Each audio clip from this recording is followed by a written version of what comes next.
Listo, ya, empezamos a grabar. Ok, todos van poniendo presente mientras van poniendo presente por el sonido.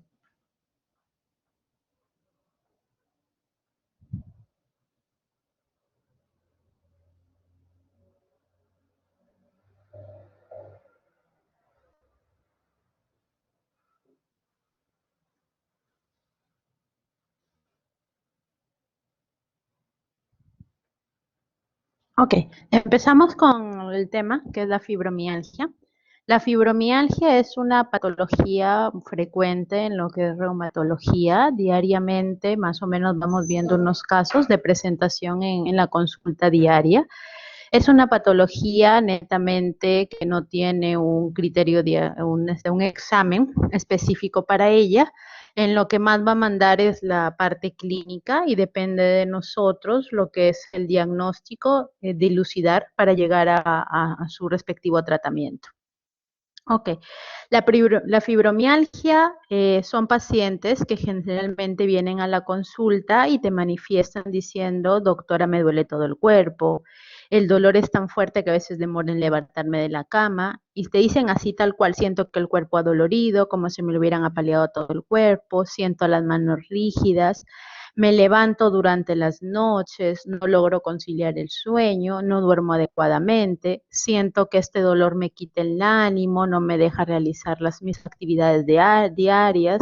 Tomo antiinflamatorios, relajantes musculares, que la receta les pasa el dolor por momentos, pero no logra calmar el dolor por completo. Esa es la sintomatología típica que estos pacientes mismos te relatan con sus propias palabras. Hay que dilucidar principalmente para poder tratarlo.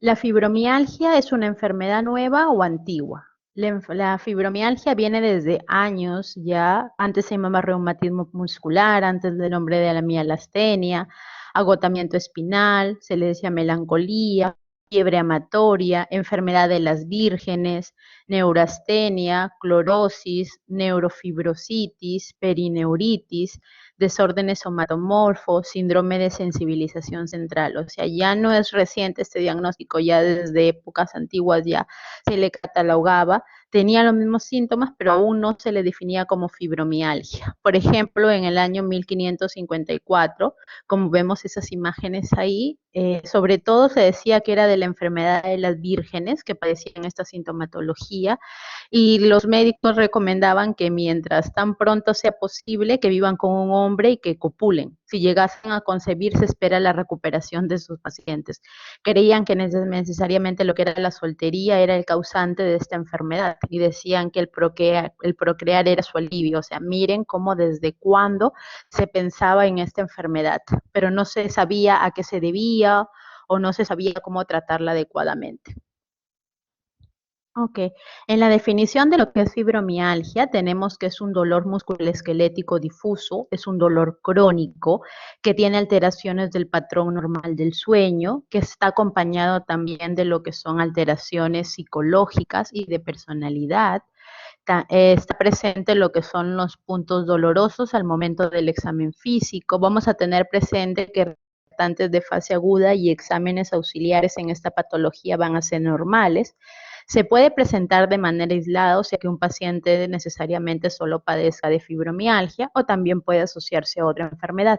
Fibromialgia más artritis reumatoide, fibromialgia más lupus, fibromialgia más una vasculitis, fibromialgia más diabetes, etc.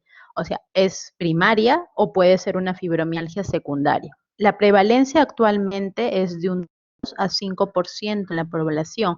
Es un claro predominio en mujeres, sobre todo en un pico de prevalencia entre los 40 y 49 años, aunque también puede afectar desde la adolescencia hasta las últimas etapas de la vida, aunque es relativamente infrecuente en personas ancianas por encima de los 80 años de edad. Como había mencionado, mayor frecuencia en mujeres que varones. Hay que tener en cuenta también que esta patología va a acarrear lo que son problemas a nivel social, a nivel laboral, Por eso acá tenemos la siguiente diapositiva que dice el dolor en la fibromialgia va a tener bastantes variables psicológicas, variables socioculturales y lo que son las variables biológicas. En las variables psicológicas, la fibromialgia no solamente es dolor articular, sino también está acompañado de sintomatología anímica, sintomatología psicológica. Principalmente se asocia a lo que es este estado de ánimo de depresión, de estrés laboral, de ansiedad. También está asociado a lo que son variables socioculturales. Se dice que estos pacientes tienen bastante en el trabajo, ausentismo laboral. A veces algunos pacientes que en sus trabajos les dan incapacidad permanente o incapacidad parcial asociado a lo que es el diagnóstico de fibromialgia. Y en lo que son variables biológicas hay una predisposición genética, necesariamente se está estudiando a la presencia de lo que es la fibromialgia. Todo este modelo biopsicosocial de la fibromialgia se perpetúe la fibromialgia en el paciente. O sea, no solo debemos de tratar en estos pacientes lo que es la parte física, la sintomatología, sino también adecuar su entorno laboral, su entorno social. Porque de qué vale que nosotros en paciente con fibromialgia tratemos los síntomas si de nuevo va a regresar a su casa, de nuevo va a regresar a sus problemas laborales, de nuevo va a regresar a sus problemas emocionales y se perpetúa el dolor en este paciente. Al momento del tratamiento es un tratamiento conjunto. Tenemos también que a nivel de la fisiopatología de esta enfermedad se dice que es un síndrome de sensibilización central. En este contexto tenemos un inadecuado funcionamiento de las estructuras neurológicas de lo que es el sistema nervioso central. Este sistema nervioso central, sobre todo en las áreas que están implicadas en la neuromodulación de la sensación del dolor. Tenemos necesariamente que en estos pacientes hay una disminución del umbral doloroso. Estos pacientes sienten más dolor a diferencia de otras personas ante un estímulo que puede ser mínimo, como pincharse el dedo con una aguja o como rozar con una mesa. Ellos lo van a percibir mucho más intenso. Este dolor va a ser captado por lo que son los receptores periféricos, van a subir por lo que son las fibras alfa, delta y C de las vías del dolor, van a existir una hiperexcitabilidad neuronal, va a haber liberación exagerada de los neurotransmisores, especialmente del glutamato y la sustancia P, van a ir por las vías ascendentes del dolor, esta se va a transmitir al cerebro por estas vías, pero en estos pacientes hay que recalcar que hay un procesamiento alterado del dolor en las diferentes áreas cerebrales, lo que va a llevar sobre todo a que hay una alteración en la respuesta inhibitoria descendente del dolor. O sea, el principal mecanismo que se está postulando actualmente es esta alteración en la respuesta inhibitoria del dolor. Ellos van a percibir mayor dolor que otro tipo de pacientes, sobre todo principalmente debido a esto, a la alteración de la vía inhibitoria descendente. Esta sensibilización central en este tipo de pacientes no viene sola. Este síndrome de sensibilización central está asociado a otros síndromes coadyuvantes, por ejemplo, el síndrome de colon irritable, está asociado a lo que es la cefalea tensional, al síndrome de fatiga crónica. Por eso estos pacientes al momento de la sintomatología no necesariamente es dolor, sino también van a ir acompañados de otros síndromes. En lo que es la etiopatogenia de la fibromialgia, se está postulando a nivel de la herencia y genética, que hay cromosomas, sobre todo el cromosoma 17 y el cromosoma 11. También se está estudiando el gen de receptor de serotonina 2A en el cromosoma 13, en el gen regulador del transporte de la serotonina, está viendo lo que son polimorfismos en el receptor de la dopamina, en los receptores adrenérgicos. También se está estudiando lo que son alteraciones a nivel eje hipotálamo pituitario adrenal, deficiencia de melatonina, infecciones como hepatitis C, hepatitis B, VIH, parvovirus, enfermedad de Lyme. También se está estudiando últimamente fibromialgia postraumática, pacientes que han tenido antecedentes de un traumatismo, algo que los haya marcado, están viniendo también con dolores generalizados, se les llama una fibromialgia postraumática.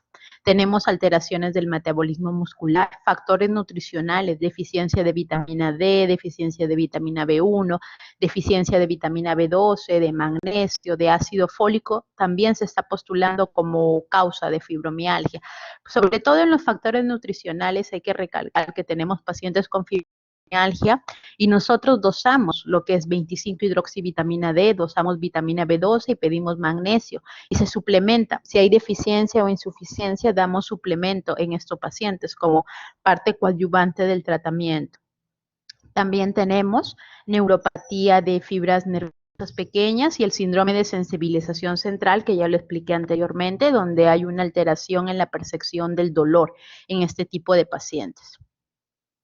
En estos síndromes de sensibilización central, como había mencionado, la fibromialgia está incluido dentro de ellos, pero también hay otras patologías que la acompañan: cefalea tensional, síndrome de fatiga crónica, síndrome de intestino irritable, el síndrome de las piernas intranquilas, el desorden de estrés postraumático, la migraña, trastornos de movimientos periódicos de extremidades, la depresión, la sensibilidad a múltiples químicos, los desórdenes tempomandibulares, lo que son los síndromes miofaciales, tenemos lo que es la dismenorrea primaria.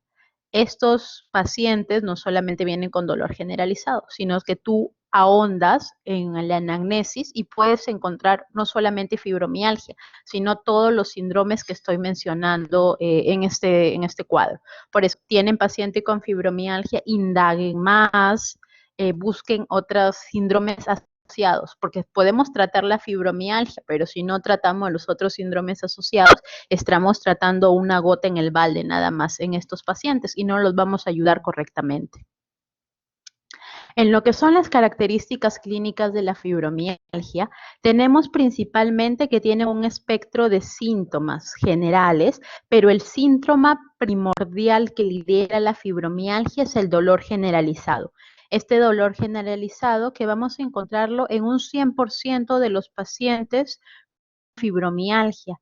Esta es la característica más importante. Otra de las manifestaciones clínicas que estos pacientes van a presentar son alteraciones en el sueño, en más del 80% de ellos.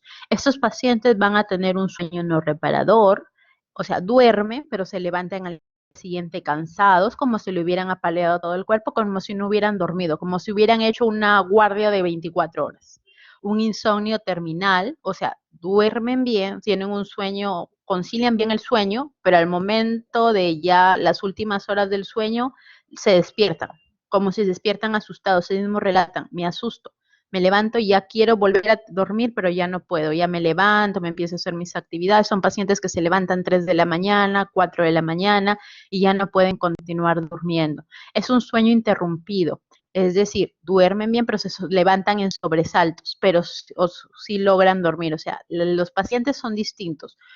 Nunca tenemos la misma sintomatología en todos ellos. Un paciente con fibromialgia es diferente a los síntomas que me va a presentar un paciente con fibromialgia B. Dificultad para conciliar el sueño. Otros pacientes no logran dormir. Y doctora, estoy viendo televisión, me pongo a escuchar música, en las noches limpio mi casa, así tal cual te lo dicen, y recién vienen a dormir plan de 2, 3 de la mañana y son gente que se levanta a 6 de la mañana a trabajar. Entonces, ¿cuánto duermen? Más o menos 3 horas al día. Pacientes que presentan también fatiga matinal y rigidez matutina mayor del 8%, pero hay que tener en cuenta que esta fatiga y rigidez matutina es menos, dura más o menos 3, 5 minutos, no dura más como las enfermedades reumatológicas como la artritis reumatoide o la polimialgia reumática, que suele ser muy mayor, más duradera. Y la presencia de lo que son los puntos dolorosos. Más o menos en 100% de los pacientes presentan estos puntos dolorosos, sensibilidad a la presión, sensibilidad al frío, sensibilidad a lo que es el calor. Otra sintomatología, lo que mencioné anteriormente en esta diapositiva son los síntomas principales, decimos los cardinales, que la mayoría de los pacientes lo van a tener. La siguiente diapositiva anda principalmente el cuadro clínico que puede estar acompañando, no que todos los pacientes lo van a tener.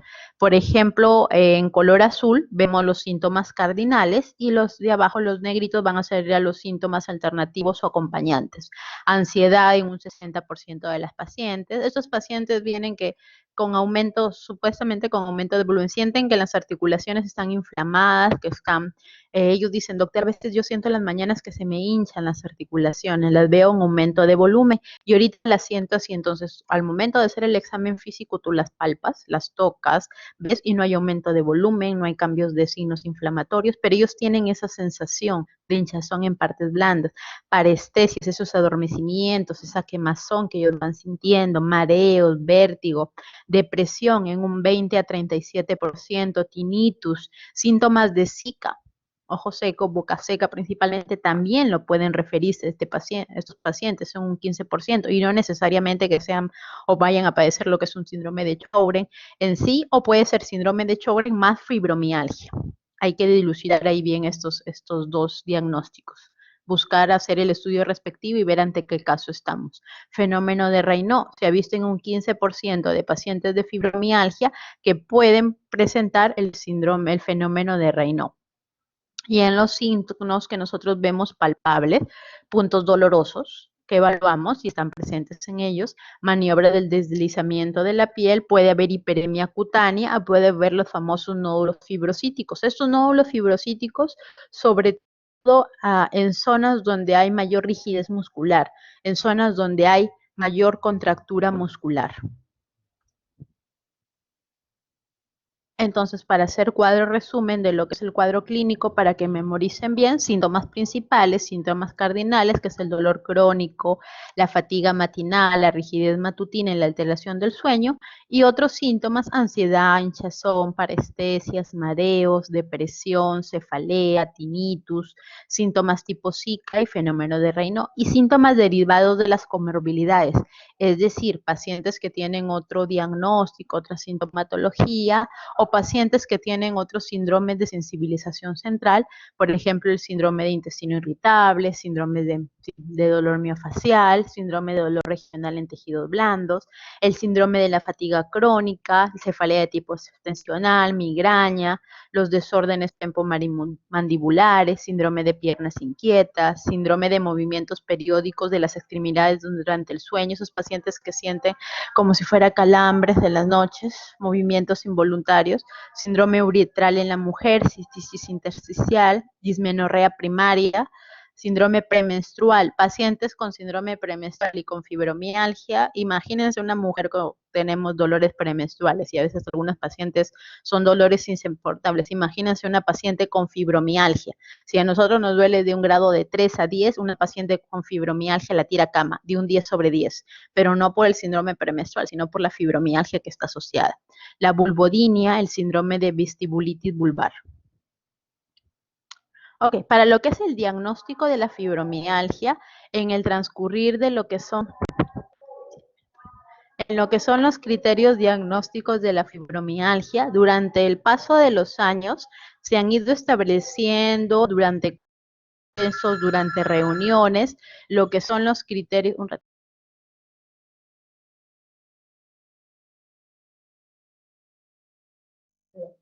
Se han ido necesariamente estableciendo distintos criterios de clasificación de la fibromialgia desde el año 1990, que fueron los primeros criterios donde se consideraba netamente lo que es el dolor generalizado, los puntos dolorosos y los requerimientos necesariamente que el examen físico, hasta los actuales que estamos teniendo los criterios del año 2016, que los que ya se consideran los puntuación de severidad de los síntomas, define el WPI por regiones, acepta otro diagnóstico que explique síntomas.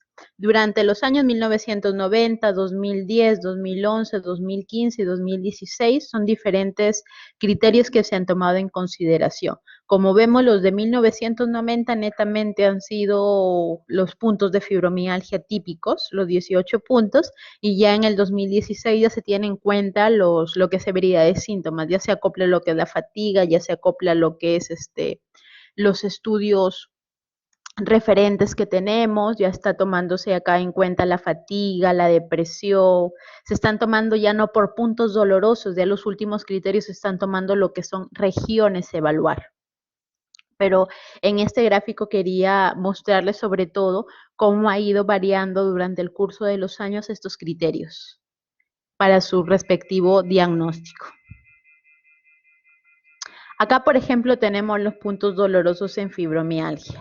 Necesariamente tenemos punto 1, los occipitales, son dos ahí, bilateral, en la inserción de los músculos occipitales, como podemos ver acá en el cuadro en el número 1, dos puntos occipitales. Tenemos los cervicales bajos, a nivel sobre todo de C5 y C7, a nivel bilateral.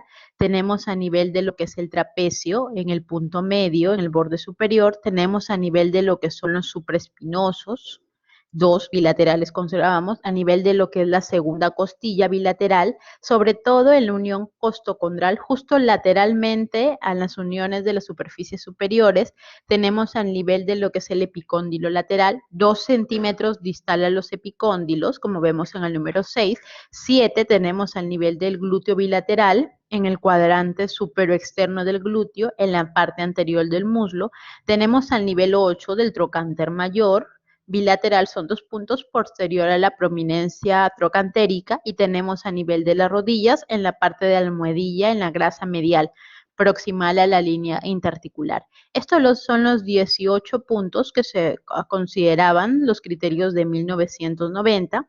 Actualmente, en los criterios diagnósticos del 2016 ya nos están tomando en cuenta lo que son estos. Esto es muy fácil de evaluar, hay que memorizar la evaluación de los puntos, cada uno de ellos son 18 puntos, y se consideraba que en el paciente que cumplía al momento de la palpación tenía positivos 12 puntos a más, ya necesariamente nosotros ya lo considerábamos positivos en ellos. Más o menos la presión que se ejerce más o menos de 2 kilos. Nosotros nos fijamos la presión sobre todo en el pulpejo del dedo pulgar. Al momento de hacer presión, si nuestro pulpejo del dedo pulgar o lo que es el hecho unguial se pone blanquecino, esa es la presión correcta que nosotros estamos exigiendo. Hay que ver sobre todo que estas áreas donde nosotros vamos a palpar dichos puntos no tiene que haber signos de eritema, no tiene que haber lesiones, porque va a interferir en lo que es la apreciación del dolor en estos pacientes. Hay que ver el umbral del dolor de paciente, por eso se dice que antes de tocar estos puntos, toquemos puntos que no están considerados en ellos. Por ejemplo, tocar las zonas de lo que es las cejas, tocar otras zonas de los muestes, de las pantorrillas, o netamente tocar zonas del hombro, necesariamente para ver cuál es el tipo de umbral del dolor. Si las otras zonas no hay dolor y encontramos dolor en estos puntos, sí los podemos evaluar como positivos, porque hay que recordar que a estos pacientes con fibromialgia les va a doler todo. Nosotros a veces decimos, les duele de la punta del pelo hasta la punta de los pies. O sea, para evaluar bien estos puntos, tenemos que ver cuál es el umbral del dolor o de tolerabilidad que van a tener estos pacientes. Ok, acá tenemos necesariamente lo que son los criterios diagnósticos, los últimos, revisados en el 2016, donde ya necesariamente se toma en cuenta el índice del dolor generalizado, que es el BWPI. Ahí netamente ya lo separan en lo que son las áreas dolorosas y se contabiliza el número de áreas dolorosas durante la última semana.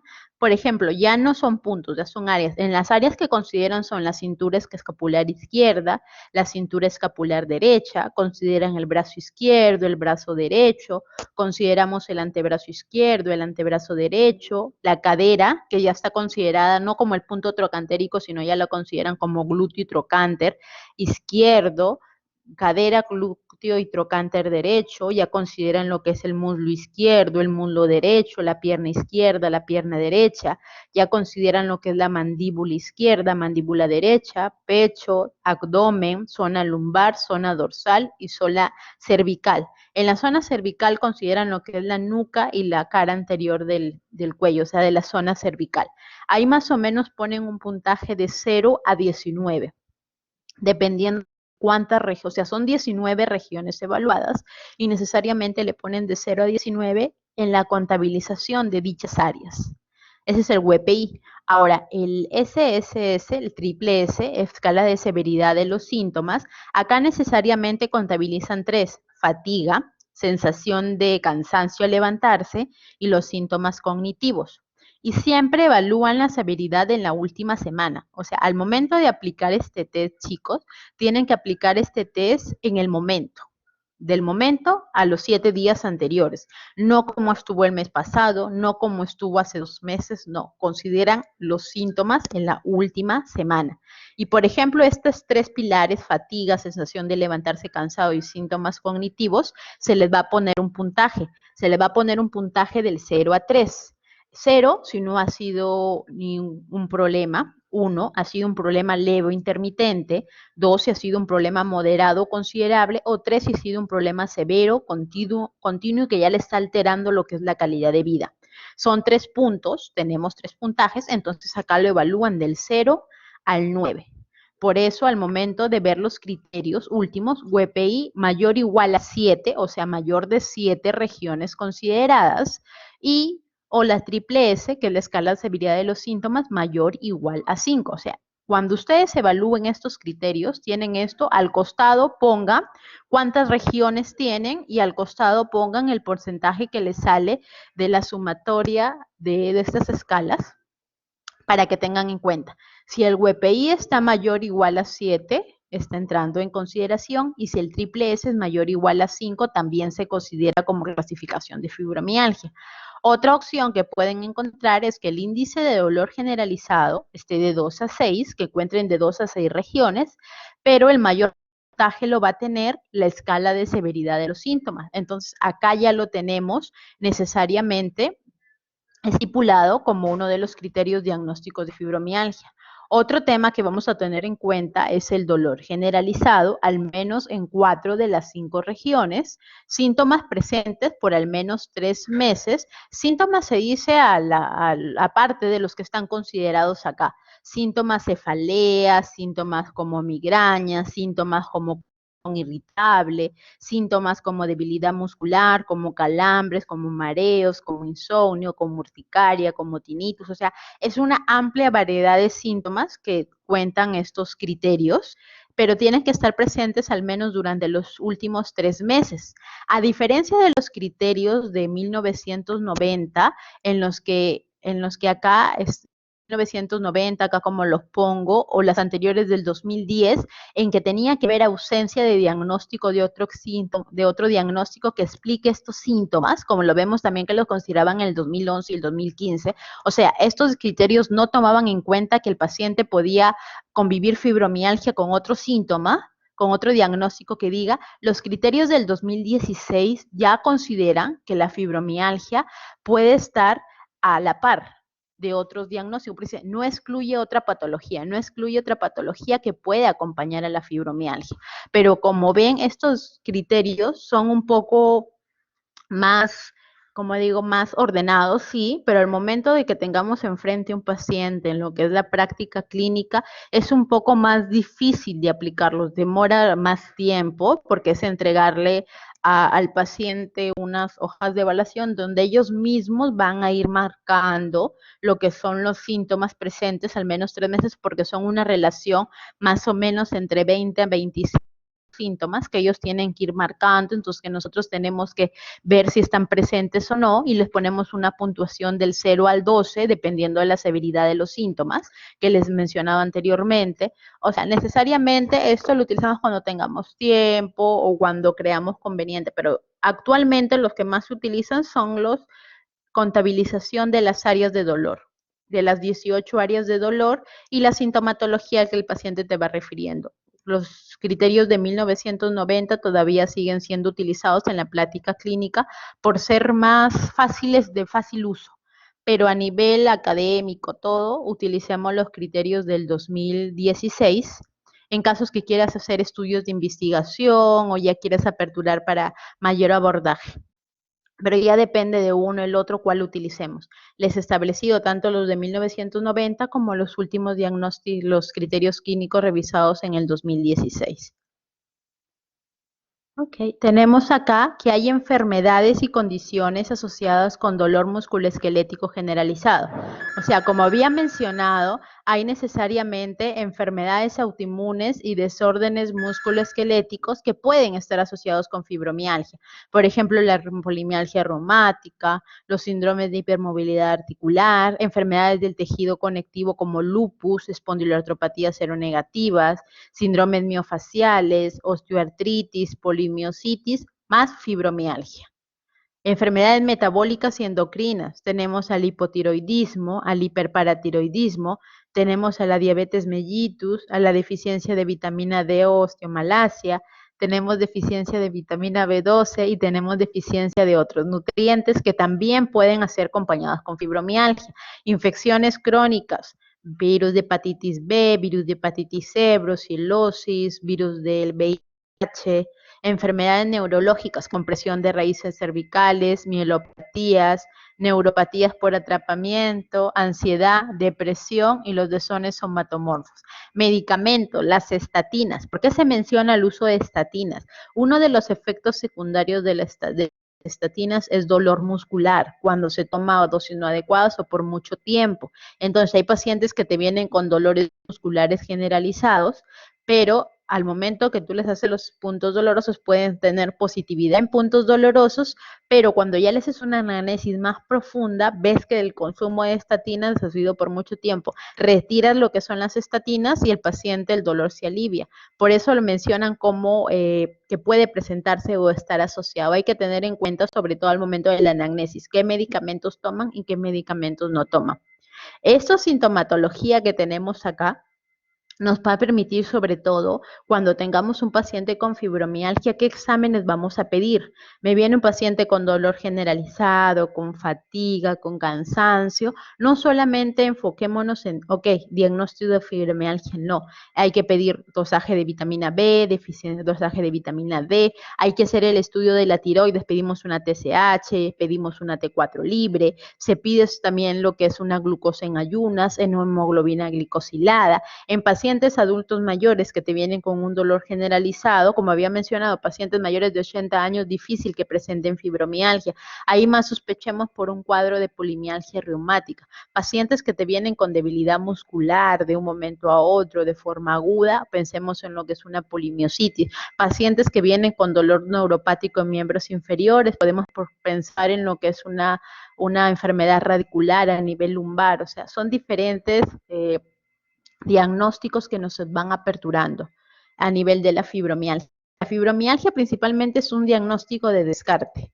Siempre pongamos fibromialgia cuando hemos descartado las principales patologías o que pueden poner en peligro la vida del paciente o pueden hacer limitantes a futuro. En cambio, fibromialgia, ya después de haber descartado los principales, ya, ok, una fibromialgia, pero no de frente viene un paciente y nos encasillamos en lo que es diagnóstico de fibromialgia. Por favor, no haga o no cometamos ese error, porque ¿cuántos pacientes con diagnóstico de fibromialgia posteriormente han sido lupus? Pero que han debutado con compromiso muscular o compromiso o con fatiga y después han terminado siendo lupus en las emergencias y me vienen con activación de lupus y nosotros siempre le hemos tratado como fibromialgia.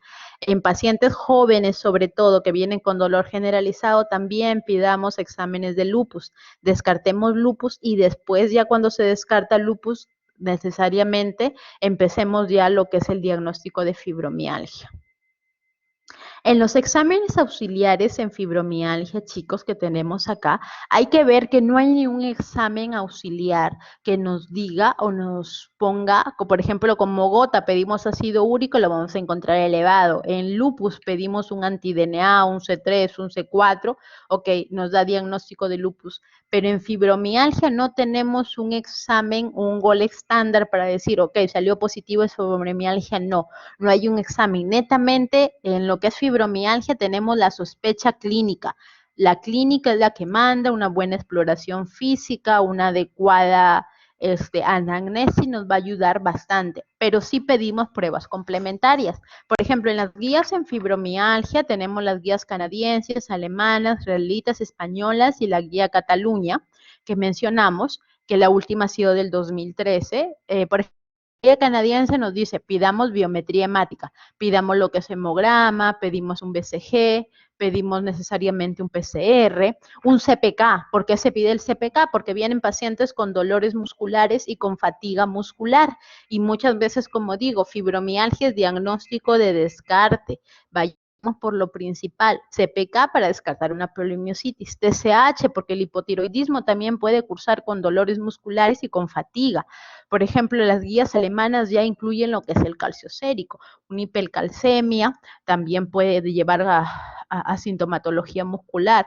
Tenemos la guía israelí, por ejemplo, te contiene el fósforo sérico, la creatinina, la urea, la función hepática y la vitamina D. Deficiencia de vitamina D también causa eso. Como ahora actualmente estamos viendo que la vitamina D está inmiscuida en varias funciones del sistema, también como en el sistema inmune.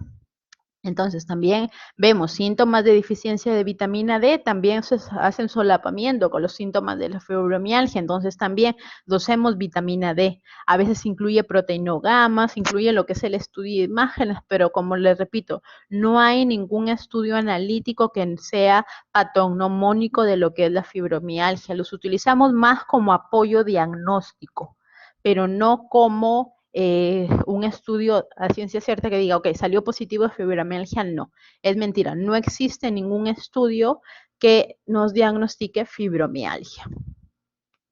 ¿Por qué es importante identificar y tratar lo que es la fibromialgia?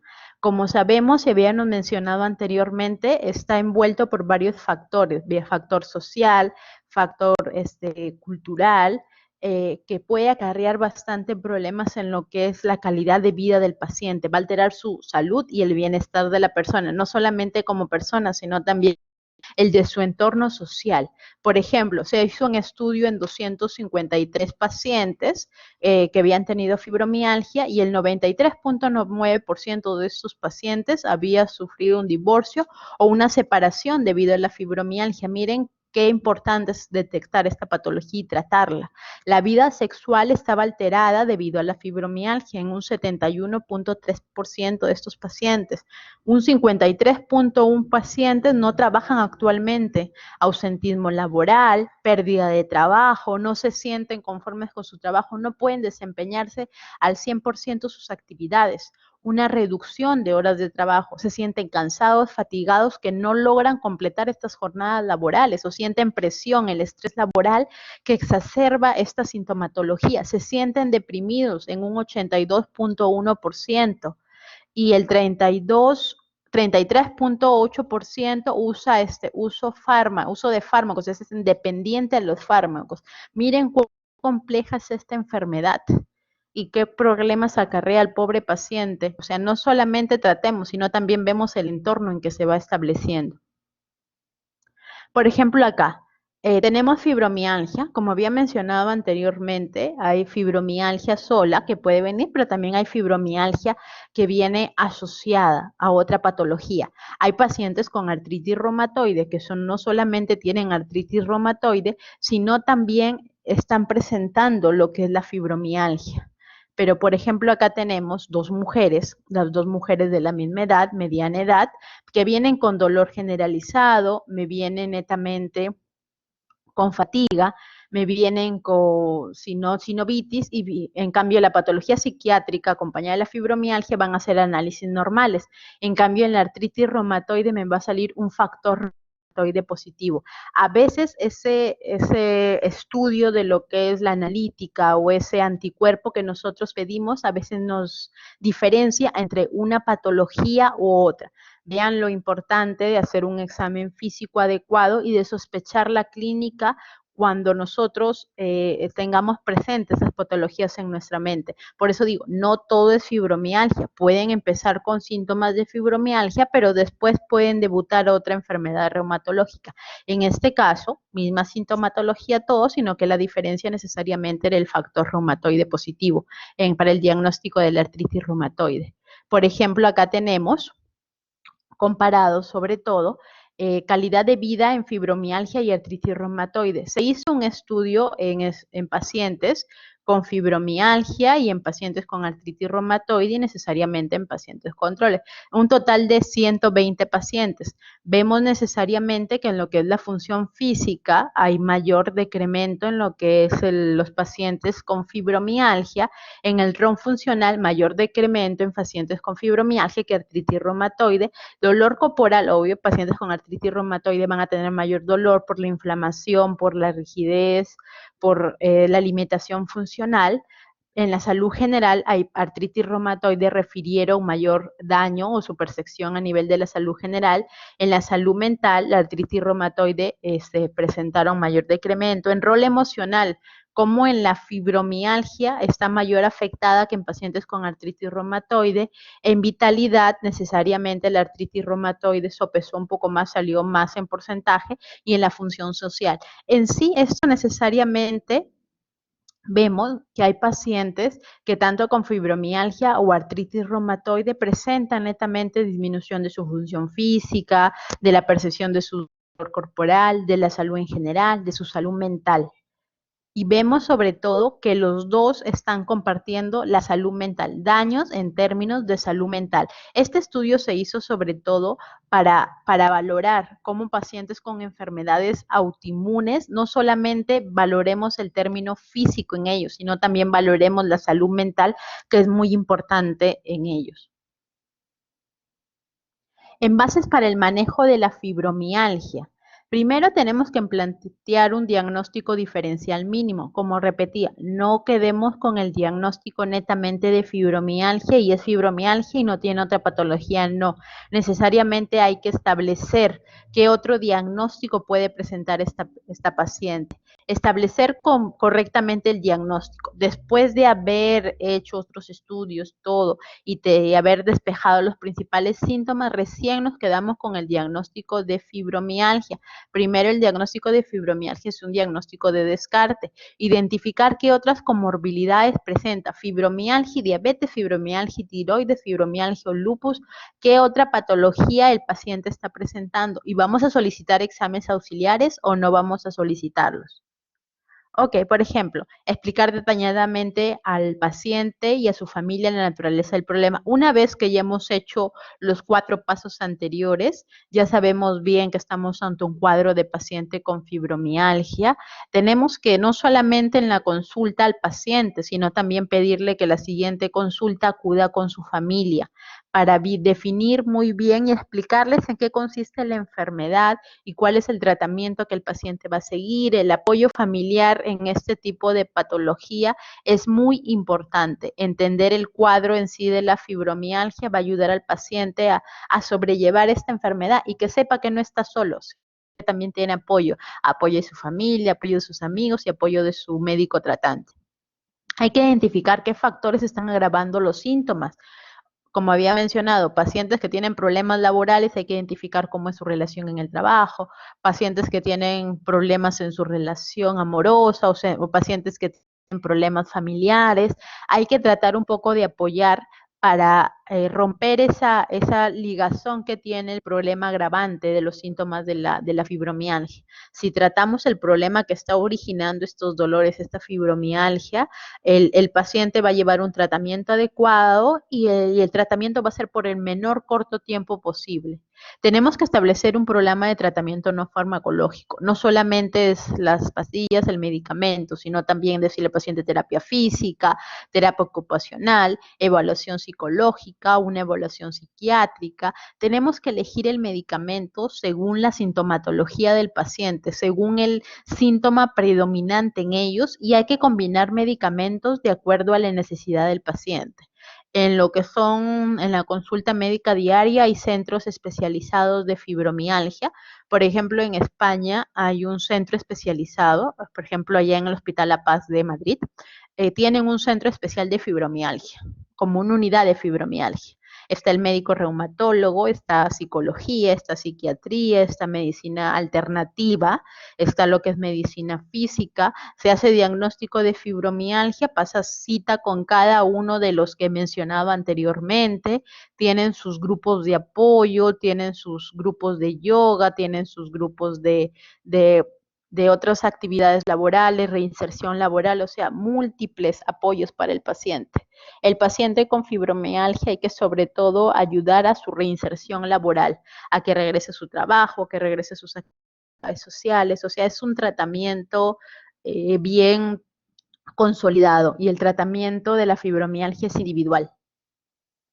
Por ejemplo, acá tenemos lo que es el tratamiento no farmacológico. Tenemos sobre todo, como decían, 8 semanas de sesiones.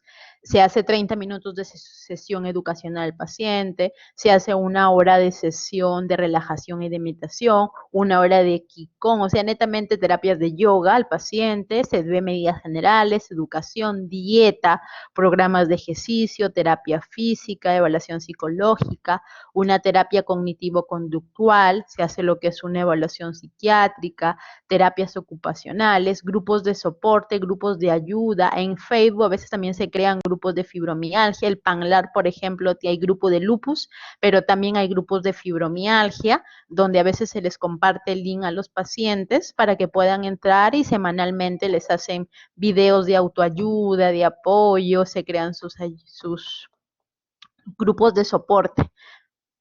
Por ejemplo, acá está mostrando que a nivel de evaluación, en lo que vemos más es el apoyo o el que tiene mayor ventaja o mayor grado de satisfacción en el paciente, sobre todo la actividad física que estamos viendo en este caso. Ok, en las escalas de medidas farmacológicas y no farmacológicas en la fibromialgia, se hizo en metaanálisis de 102 estudios clínicos, donde entraron 14.982 pacientes que fueron evaluadas. Se comparó sobre todo lo que eran las terapias actuales del tratamiento de la fibromialgia y se concordó, las conclusiones eran que las intervenciones más promisorias actualmente eran en terapia farmacológica. Nosotros estamos teniendo los INS y la pregabalina, los receptores selectivos de serotonina que estamos viendo acá, y la pregabalina tenemos lo que son los ejercicios aeróbicos, la terapia cognitivo-conductual y la terapia multicomponente.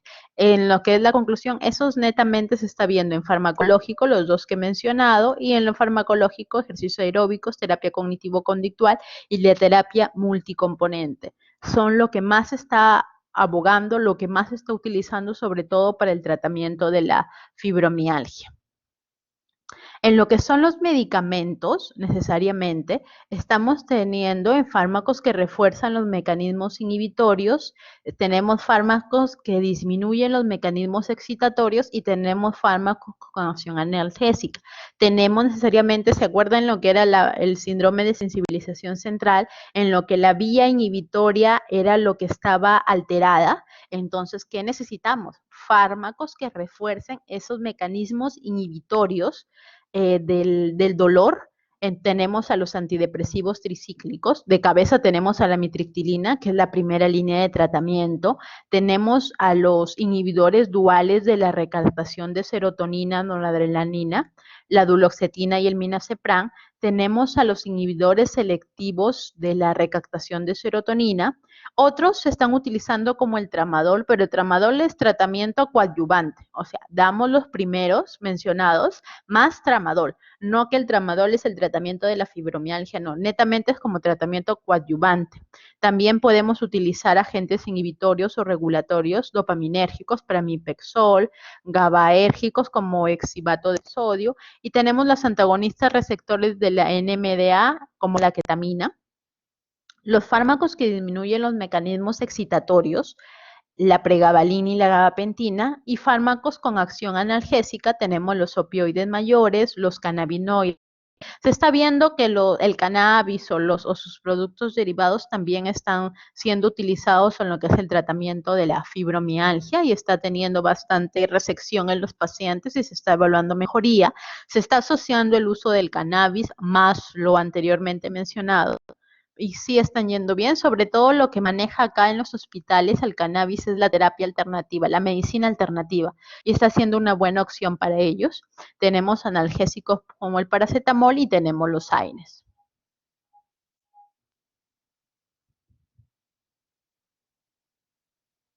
Ok, en lo que es la eficacia comparativa, ya vamos comparando diferentes fármacos. Por ejemplo, acá están comparando duloxetina, pregabalina y milnacipran en lo que es la fibromialgia. Este es un estudio metaanálisis, es un metaanálisis que incluyó 17 estudios clínicos, donde se evaluaron a 7.739 pacientes y, por ejemplo, evalúan estos tres medicamentos en diferentes aspectos a nivel del dolor, a nivel de fatiga, a nivel del sueño, a nivel del estado de ánimo y a nivel de la percepción de la calidad de vida.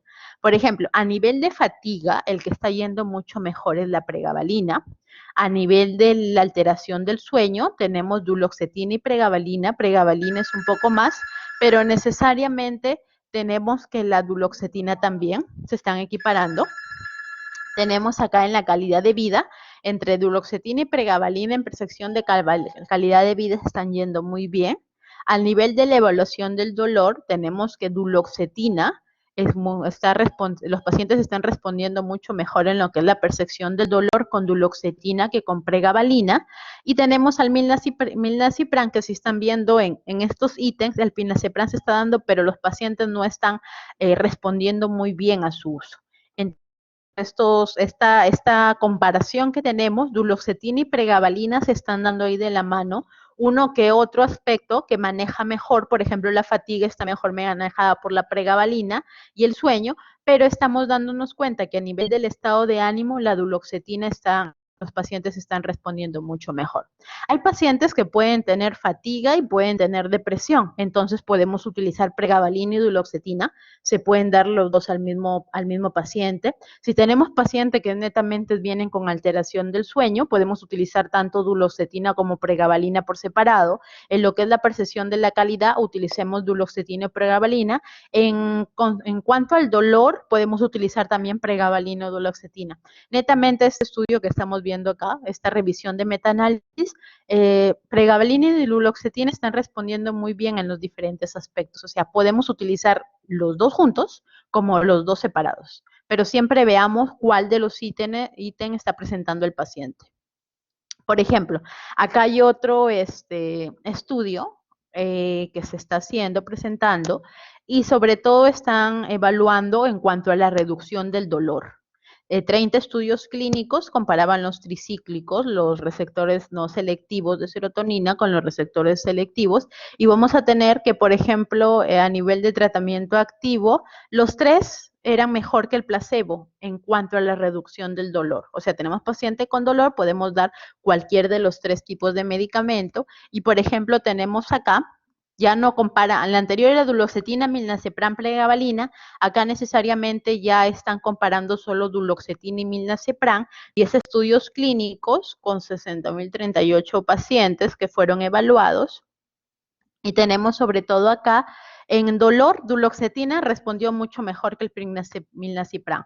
Duloxetina con milnacipran, nivel del sueño mucho mejor, y en fatiga eran equiparados. Entonces vemos que duloxetina tiene un mejor rango de acción a nivel del dolor y el sueño que el milnacipran. O sea, punto a favor de la duloxetina en el tratamiento, y a nivel del dolor vemos que los tres medicamentos que estamos mencionando acá están yendo muy bien con lo que es el control del dolor. Por ejemplo, acá, entre los tres principales, pregabalina, duloxetina y milnacipran, hay que recordar que tienen, como todo medicamento, tienen sus efectos adversos. Náusea, sobre todo el milnacipran, cefalea, duloxetina, milnacipran, pregabalina, insomnio, más con duloxetina, constipación, sobre todo con el milnacipran, hiperhidrosis, duloxetina, mareos, dan los tres, pero mayor tasa de mareos lo va a dar lo que es la pregabalina, la somnolencia va a dar más la pregabalina, fatiga, la duloxetina, ganancia de peso con pregabalina y diarrea 11.6 va a dar más con duloxetina. Estos son efectos secundarios que, como la mayoría de medicamentos que usamos, van a presentar. No todos los pacientes lo tienen, pero siempre hay que tenerlos en cuenta cuando damos estos medicamentos. El paciente viene el día siguiente, doctora, tengo dolor de cabeza, tengo la boca seca, tengo constipación, estoy con diarrea, ya más o menos te va sugiriendo, y pues hacer lo que es cambio de medicación, retiro de medicación o ajuste de dosis con ellos. Primero ajustemos dosis y reduzcamos la dosis, no quitemos de golpe, vamos de a pocos. Si ya con la reducción de dosis todos siguen los síntomas, ya retiremos medicamento. Pero mientras, y si el paciente está respondiendo bien, la sintomatología ha desaparecido y presenta estos síntomas secundarios, prefiramos mejor bajar dosis antes que suspender medicamento. Hay recomendaciones del EULAR 2016 con respecto a lo que es la fibromialgia. En los principios generales que tenemos que realizar es un diagnóstico rápido y sobre todo una evaluación integral de paciente, que tenemos que dar al paciente, mejorar la calidad de vida y tenemos que lograr con ellos un enfoque multidisciplinario. Es un nivel de evidencia grado 4. Otro fluxograma que en estos pacientes tenemos que hacer una historia y un examen físico adecuado en ellos. Tenemos que encontrar un diagnóstico, establecer el diagnóstico de fibromialgia y hay que excluir comorbilidades tratables, como les había mencionado, el diagnóstico de fibromialgia es de descarte. Primero tratemos enfermedades que pueden poner en peligro la vida del paciente, hay que pedir laboratorio, radiografía y en el caso que sospechemos otra sintomatología hay que referir a otros especialistas. Educación al paciente y una información escrita de lo que es su enfermedad, qué síntomas va a presentar. Hay que explicarles al paciente lo que trata la fibromialgia. Tenemos terapia física con ejercicio calificado e individualizado. Se prefiere lo que es la hidroterapia o la acupuntura de primera línea. Si vemos que el efecto es insuficiente, vamos a reevaluar al paciente para adaptar un tratamiento individualizado. Sobre todo acá hay que pedir apoyo a lo que es terapia física, los médicos rehabilitadores, para que nos apoyen cuál es la terapia que más va a beneficiar a cada uno de ellos. Había mencionado, el paciente con fibromialgia no va a presentar la misma sintomatología. Tenemos un paciente A, un paciente B, un paciente C. El paciente A va a venir con diferentes síntomas que el paciente C y que el paciente B. Por ejemplo, si el paciente me viene con depresión, terapia psicológica, terapia cognitivo-conductual, ansiedad y depresión severa, se puede dar tratamiento psicofarmacológico, apoyo de psicología, apoyo de psiquiatría. Si me viene netamente con un dolor severo y disturbio del sueño, farmacoterapia, problemas del sueño severo, puedo usar amitriptilina, puedo dar ciclobenzaprina o puedo dar la pregabalina. Se prefiere más de noche por los efectos hipnóticos que tiene el paciente, que tiene estos medicamentos, por el riesgo a la somnolencia que atrae y hay que tener en cuenta cuál es la ocupación del paciente. Por ejemplo, hay algunos que trabajan toda la noche y recién en el día están llegando a sus casas. Esos pacientes no van a ser candidatos a esta terapia, porque si yo les doy esta terapia de noche, ellos me van a dormir toda la noche en su trabajo. Entonces, ellos necesariamente voy a preferir estos medicamentos, recomendarles que llegan a su casa, realicen sus actividades, cocina, todo, y si en la tardecita ya pueden dormirlo, lo toman de tarde. O sea, el medicamento que nosotros escojamos es individual, depende del paciente, de la respuesta del paciente y las actividades que realice el paciente. Por ejemplo, hay otros pacientes que te vienen con una discapacidad severa, ya tienes que ir a un programa de rehabilitación multimodal. En lo cuanto al tratamiento de la fibromialgia, ya sea a nivel farmacológico, como había mencionado, tenemos que ir con un incremento lento y progresivo de la dosis. Por ejemplo, en pregabalina, pregabalina viene de 25, que no lo menciona ahí, que son los últimos que han salido, de 25, pregabalina de 50, pregabalina de 75, viene de 150 y viene de 300. Esas son las 5 presentaciones que hay actualmente en lo que es para el tratamiento de la fibromialgia. Entonces vamos a ir avanzando de a pocos. La duloxetina viene en presentaciones de 30 y 60, el milnacipran viene en presentaciones de 100 y 200 y la mitriptilina viene en presentación de 25. Pero nosotros podemos llevar hasta dosis de 50, 2 pastillitas podemos dar. Ok, en cambio, por ejemplo, acá había mencionado 25, 50, 75, 150, 300, 450 de pregabalina, pero vamos aumentando de a pocos. Dependiendo del paciente, le doy 25, no me responde, paso 75. Si vamos viendo que 75 me viene con somnolencia, el día siguiente el mismo tipo doctora, me he levantado con un emborrachamiento, la cabeza me da vueltas, ok, bajemos dosis a 50, o hay pacientes que dicen 75, doctora, no he dormido, me he tomado la pastilla y sigo despierta, doctora, mis cosquillas, ok, subamos a 150. Hay pacientes que con 150, no, 300. Hay pacientes que te toman pregabalina de 300 mañana, tarde y noche y están despiertos. O sea, su umbral es muy diferente. O sea, todos los pacientes con fibro no es lo mismo, son diferentes. Duloxetina, podemos empezar con dosis de 30, después subimos a dosis de 60, podemos asociar pregabalina más duloxetina, el milnacipran 12.5, 25, 50, 100, 200, podemos llegar, en la mitriptilina 12.5, podemos decirle al paciente tomemos mitad de tableta todas las noches y con mitad de tableta el paciente va a estar yendo bien.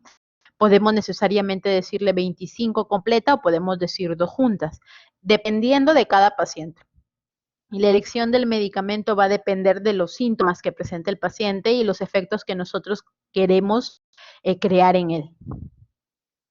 Por ejemplo, pregabalina puede asociarlo con duloxetina, pregabalina puedo asociarlo con amitriptilina, puedo dar los dos medicamentos juntos, no tienen nada contraindicado, puedo asociar estos medicamentos.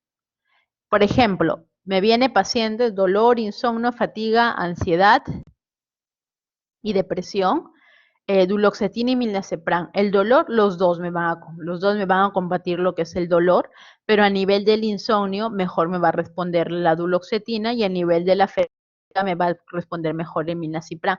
O sea, depende necesariamente cuáles son los síntomas que el paciente me está refiriendo. Por ejemplo, tenemos acá los dos, en la elección del segundo medicamento, puedo agregar duloxetina más paracetamol, puedo agregar duloxetina más ciclobenzaprina, que es un relajante muscular. Si en el caso el paciente al día siguiente me dice, doctora, me levanto como si me hubieran apaleado, me levanto la espalda bien rígida, me levanto con bastante contractura, ok, apoyemos duloxetina en las mañanas y le doy la ciclobenzaprina en las noches antes de dormir, pero la ciclobenzaprina como relajante muscular no lo puedo dar por mucho tiempo, máximo lo puedo dar 15 a 20 días. Puedo agregar lo que es un tramadol, puedo agregar un antiinflamatorio. En el caso del insomnio, ok, puedo dar duloxetina en las mañanas para que me ayude, pero también puedo dar la esopiclona de 1 a 3 miligramos, puedo dar lo que es la pregabalina, más la duloxetina, o en caso de fatiga, puedo dar necesariamente el milnacipran, pero puedo dar la modafilino de 50 a 100 miligramos o el metilfinidato de 5 a 10 miligramos. Es decir, repito, depende de la sintomatología que me esté presentando el paciente, yo voy a hacer la elección adecuada del medicamento y de las asociaciones que yo puedo necesariamente dar. Por ejemplo, tengo un paciente con ansiedad y depresión y más fibromialgia, ok, doy pregabalina y amitriptilina al mismo tiempo, o depresión, puedo dar duloxetina, 60 miligramos al día, o puedo dar venlafaxina, que es otro que lo estamos utilizando actualmente, de 37.5 2 veces al día, o puedo dar también la amitriptilina de 12.5, la mitad, 25 o 50. Por eso acá les estoy dejando en lo que es la grabación para que más o menos tengan en cuenta cuáles son las combinaciones farmacológicas para lo que es el tratamiento de la fibromialgia. Ok, ¿hay fibromialgia en enfermedades reumáticas? Claro, hay enfermedades reumáticas que pueden compartir esa sintomatología con la fibromialgia o pueden coexistir ambas al mismo tiempo. Por ejemplo, sabemos que la fibromialgia modifica el cuadro clínico de la enfermedad de fondo. Por ejemplo, en el caso más común, la artritis reumatoide. Tenemos una paciente A que tiene netamente artritis reumatoide y tenemos una paciente B que tiene artritis reumatoide más fibromialgia. Al momento que viene a la consulta, todo evaluamos, tienen las mismas cantidades de articulaciones inflamadas, tienen las mismas cantidades de articulaciones dolorosas y al momento que nosotros hacemos el SEDAI, preguntamos, ¿cuánto de puntaje le pones a tu enfermedad? El paciente A que tiene la fibromialgia te dice un puntaje de 10 y el paciente que no tiene la fibromialgia te dice un punto de 2. Y al momento de tú hacer el conteo para el SEDAI, el paciente A te va a salir un SEDAI elevado, una actividad moderada, una actividad severa por el puntaje que se ha dado de 10.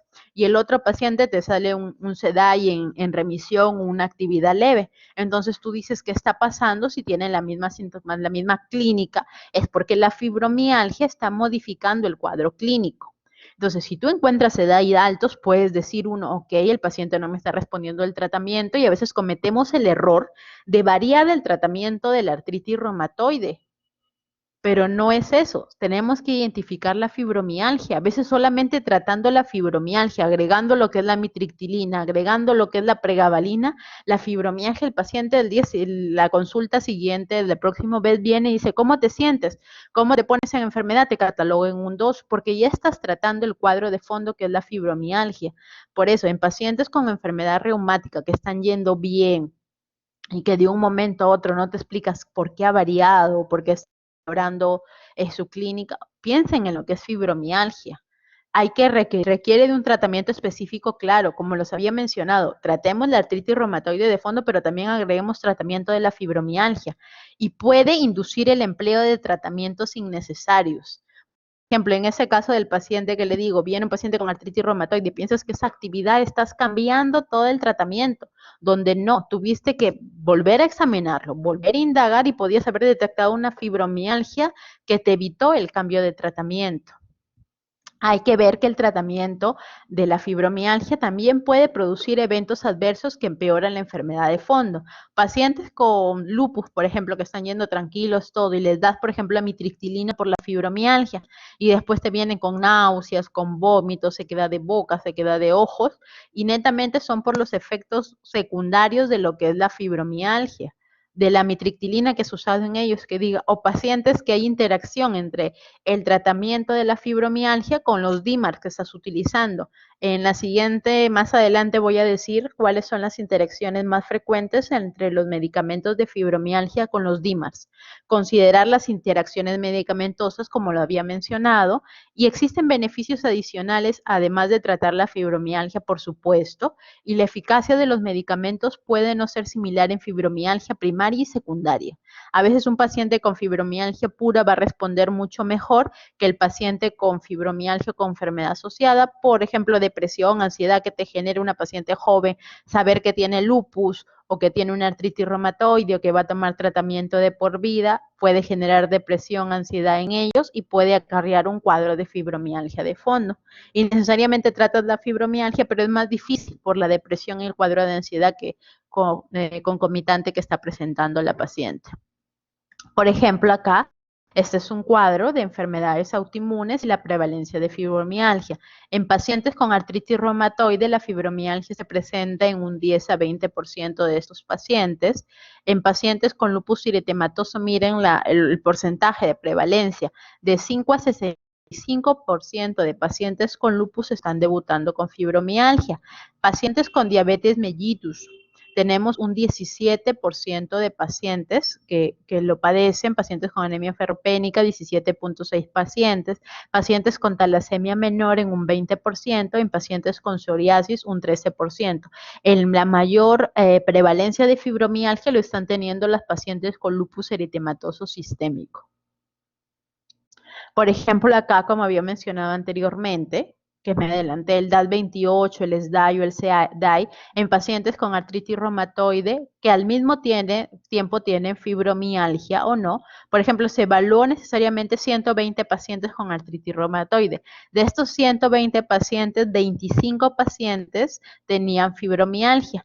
Y miren cómo el SEDAI o el SDAI varía. En pacientes con artritis más fibromialgia, miren las puntuaciones del SEDAI. Fueron más elevadas en relación a pacientes sin fibromialgia. Y en cuanto a la percepción de su discapacidad, la evaluación del HAP, que es un índice para ver calidad de vida en estos pacientes, pacientes con artritis reumatoide más fibromialgia presentaron mayor porcentaje que pacientes sin fibromialgia. Miren cómo la fibromialgia influye en la percepción del dolor y lo que es la valoración de actividad de enfermedad. Por eso hay que tenerla presente cuando tengamos pacientes con enfermedades autoinmunes. Por ejemplo, interacciones medicamentosas con medicamentos comúnmente usados en lo que es reumatología. Lo más común que usamos en fibromialgia es pregabalina, duloxetina y amitriptilina. Por ejemplo, con el metrotexate no tienen interacción, con la satioprina tampoco, pero con la sulfasalacina, la duloxetina aumenta la toxicidad de la sulfasalacina por sinergismo. En el caso de la cloroquina o hidroxicloroquina, la duloxetina aumenta la hidroxicloroquina aumenta el efecto de la duloxetina. Tenemos que la leflunomida con la amitriptilina disminuye el efecto de la amitriptilina. Tenemos que los SAINES con la duloxetina puede aumentar el riesgo del sangrado gastrointestinal. Por eso son efectos que tenemos que tener en cuenta. Por ejemplo, también en el 2006, la Sociedad Española de Reumatología, en un consenso que publicó sobre fibromialgia, recogió los principales instrumentos que nosotros tenemos para la evaluación de la fibromialgia. Por ejemplo, en artritis reumatoide, ¿cuál tienen para la actividad? El DAT28, el SDAI y el SEDAI. En lupus, ¿cuál tienen? El SLIC para actividad. En lo que es la espondilitis anquilosante, tienen el BASDAI o el BASMI. En cambio acá, para lo que es la fibromialgia, tenemos en dolores, tenemos la escala analógica del dolor. En hiperalgesia tenemos los puntos dolorosos. En lo que es la calidad de vida, tenemos lo que son el cuestionario del impacto de la fibromialgia o el Short Force 36, el SF36. Para la capacidad funcional tenemos el HAP o el FHAP, que es la versión española adaptada para la fibromialgia. Tenemos en lo que es la depresión, tenemos el HATS, tenemos también las escalas de depresión, en la ansiedad tenemos el HATS y en las funciones físicas tenemos el test de las MARS. Son diferentes marcadores de evaluación o instrumentos de evaluación que contamos cuando queremos evaluar un paciente con fibromialgia. Sobre todo lo utilizamos más para los trabajos de investigación. El Fibromyalgia Impact Questionnaire lo utilizamos más para pacientes con fibromialgia, para su seguimiento, como respuesta al tratamiento, pero sobre todo cuando hacemos estudios de investigación. Pero como saben, también les dejo acá este cuadrito que hay instrumentos de evaluación de fibromialgia. Acá para terminar lo que es la exposición de fibromialgia, vemos acá 4 tigres, son de la misma familia y vemos que los 4 tigres son diferentes, pero pertenecen a al mismo linaje. Entonces vemos acá, no vamos a encontrar 2 pacientes con fibromialgia iguales. Hay que individualizar el tratamiento del paciente y espero que la exposición haya sido clara. La fibromialgia es una patología muy frecuente, no hay que dejarla de tener en cuenta al momento que tengamos un paciente frente a nosotros en la consulta diaria, pero más sobre todo llevémoslos como un diagnóstico de descarte. ¿Alguna pregunta, chicos, hasta este momento sobre este tema de la fibromialgia? A ver, acá muestro una pregunta. Voy a volver. Ok, acá Cristian Randall Melgarejo dice, en el caso de no presentar mayor intensidad de dolor de lo común, ¿cuál podría ser otro signo que puede alertarnos de fibromialgia? Ok, necesariamente los otros signos que pueden alertarte de fibromialgia son la fatiga, son el cansancio, son cambios de humor en estos pacientes, son pacientes que en la vida son muy activos, muy alegres y de un momento a otro llegan a la consulta más derivados de psiquiatría, que llevan más derivados de psiquiatría que hacen la interconsulta con reumatología por el tema de que estos pacientes no sienten dolor, o sea, no expresan el dolor, pero necesariamente son pacientes que vienen con debilidad, que vienen con cambios de humor, como le he dicho, la distimia los caracteriza y que el psiquiatra está empezando con tratamiento y que no responden fácilmente al tratamiento. Entonces, más o menos te hace sospechar en cuadro de fibromialgia. Pero hay que recordar que la fibromialgia, el principal síntoma es el dolor. Si no presentan dolor, son rarísimos los casos que te vienen así, en cual el síntoma no sea su mayor, que el dolor no sea su mayor sintomatología, pero pueden presentarse, pero con esos síntomas que te he mencionado. Ok, hay otra pregunta de Angie López Doctor, en caso de una paciente con fibromialgia, pero que utiliza anticoagulantes en momentos de crisis de dolor, ¿qué podría tomar? Ahí necesariamente hay que ver qué tipo de anticoagulante está tomando. Si son los últimos como el Rivaroxaban, el Epixaban, si pueden tomar un tratamiento para lo que es la fibromialgia, pero si es netamente la warfarina, todo hay que evitar sobre todo lo que es la amitriptilina, podemos dar lo que es la pregabalina en caso de ellos. La pregabalina puedes darle en el caso de la warfarina que no tienen interacción. Es lo que más usamos. La venlafaxina en caso de anticoagulantes está contraindicado por los efectos secundarios que tiene. Hay bastante. En pacientes que están con venlafaxina hay que tener bastante cuidado, porque venlafaxina es un medicamento que tiene bastante interacción, interactúa con la mayoría de medicamentos. Pero en caso de pacientes que tienes necesariamente tratamiento con warfarina, les podemos dar lo que es la pregabalina, no tiene una contraindicación ahí. Podemos utilizar lo que es la pregabalina en ellos. A ver. Buenas tardes, doctora. ¿Cuáles eran las 5 regiones del WPI?